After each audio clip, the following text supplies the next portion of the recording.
తెలంగాణలో పెద్ద ఎత్తున అభివృద్ధి పనులకు బీజం పడింది. కేంద్ర ప్రభుత్వం భారీగా నిధులు కేటాయించింది. తెలంగాణ ప్రగతికి శ్రీకారం చుట్టింది. 11,000 కోట్ల రూపాయలతో అభివృద్ధి పనులకు ప్రధాని శంకుస్థాపన చేశారు. దీంతో తెలంగాణ వికాస్ విరజిల్లనుంది. షెడ్యూల్ కంటే ముందుగానే బేగంపేటకు చేరుకున్న ప్రధానికి గవర్నర్ తమిళసై, కేంద్ర మంత్రి కిషన్ రెడ్డి, ఎంపీలు బండి సంజయ్ ఘన స్వాగతం పలికారు. లక్ష్మణ్, సోయం బాపురావు, ఎమ్మెల్యే ఈటల స్వాగతం పలికారు. రాష్ట్ర ప్రభుత్వం తరపున మంత్రి తలసాని శ్రీనివాస్ యాదవ్ హాజరయ్యారు. ఆదిలాబాద్ జిల్లా సమస్యలను ప్రధాని దృష్టికి తీసుకెళ్లారు ఎంపీ సోయం బాపురావు. మోడీ హైదరాబాద్ పర్యటన వేళ ఎయిర్పోర్ట్ లో ఎంపీ సోయం ఆయనకు ఘన స్వాగతం పలికారు. ప్రధానితో ఎంపీ సోయం బాపురావు ముచ్చటించారు. జిల్లా సమస్యలను మోదీ దృష్టికి తీసుకెళ్లారు. సమస్యల పరిష్కారానికి ప్రధాని సానుకూలంగా స్పందించారు. మోడీ హయాంలో గిరిజనులకు సరైన ప్రాధాన్యత దక్కిందని ఎంపీ సోయం తెలిపారు. గిరిజన మహిళను రాష్ట్రపతి చేసిన ఘనత ప్రధాని మోదీకి దక్కుతుందన్నారు ఎంపీ సోయం బాపురావు. అనంతరం అక్కడి నుండి నేరుగా రైల్వే స్టేషన్ కు చేరుకున్న ప్రధాని మోదీ సికింద్రాబాద్ నుండి తిరుపతి వరకు వందే భారత్ ఎక్స్ప్రెస్ ను జెండా ఊపి ప్రారంభించారు. వందే భారత్ రైలులో ప్రధాని కలిదిరిగారు.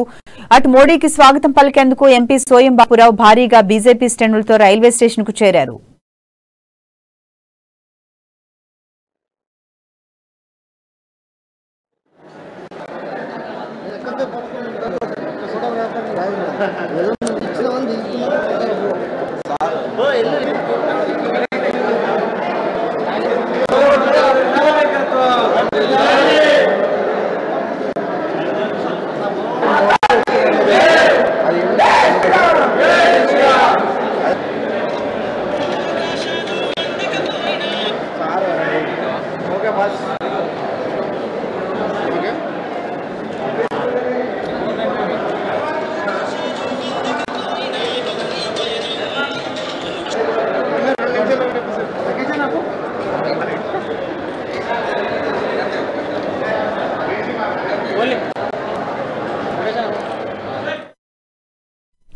బ్రేకింగ్ న్యూస్ చూస్తున్నాం. తెలంగాణలో పెద్ద ఎత్తున అభివృద్ధి పనులకు బీజం పడింది. కేంద్ర ప్రభుత్వం భారీగా నిధులు కేటాయించింది.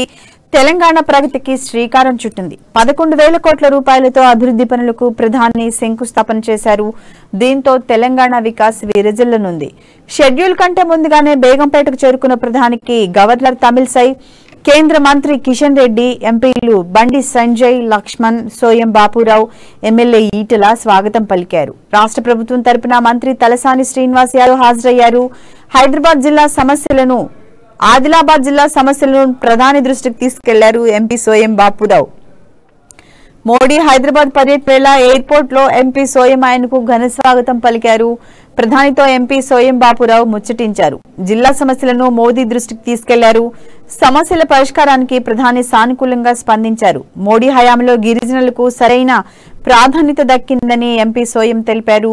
గిరిజన మహిళను రాష్ట్రపతి చేసిన ఘనత ప్రధాని మోదీకి దక్కుతుందన్నారు ఎంపీ సోయం బాపురావు. అనంతరం అక్కడి నుండి నేరుగా రైల్వే స్టేషన్ కు చేరుకున్న ప్రధాని మోదీ సికింద్రాబాద్ నుండి తిరుపతి వరకు వందే భారత్ ఎక్స్ప్రెస్ ను జెండా ఊపి ప్రారంభించారు.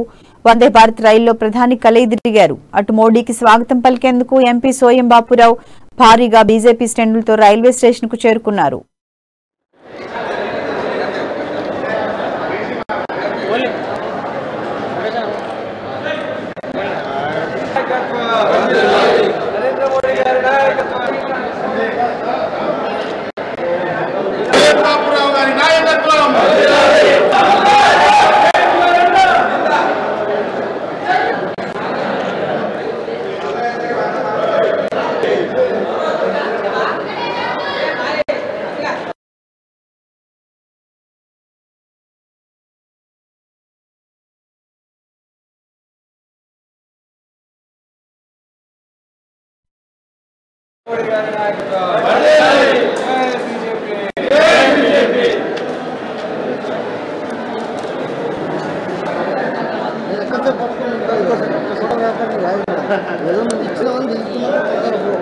సార్